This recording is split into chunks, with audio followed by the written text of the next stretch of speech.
Pejabat PJ Wali Kota Prabu Muli, Elman mengeluarkan imbauan kepada seluruh kepala desa untuk mendukung petugas Pantarlih yang sedang melaksanakan coklit daftar pemilih.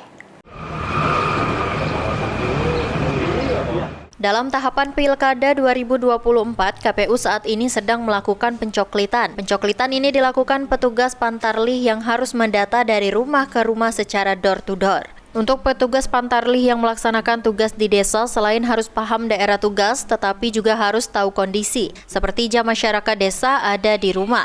Karena mayoritas masyarakat desa pada pagi hari melakukan aktivitas di kebun, petugas Pantarlih bisa melakukan pencoklitan pada waktu siang hari. PJ Wali Kota Prabu Muli, Elman, mengingatkan para kades agar memudahkan petugas Pantarlih saat melakukan tugas di desa, dan kades juga dihimbau tetap bekerja untuk melayani masyarakat. Jadi mohon bantuan kan, karena petugas Pantarlih akan mendata lagi ke rumah-rumah.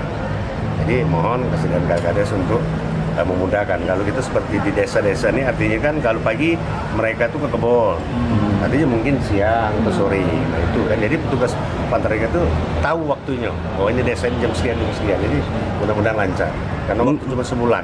Mungkin ada himbauan untuk kades Pak yang ini Pak di tahun pilkada ini Pak. Pilkada ini Pak, mungkin ada himbauan Pak.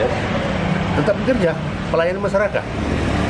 Ya, jadi tetap bekerja melayani masyarakat. Itu. Jangan berpihak. Nah, pokoknya itu saja lah. Ya, pokoknya bekerja layani masyarakat. Karena tugas sudah tepoksi sudah ada.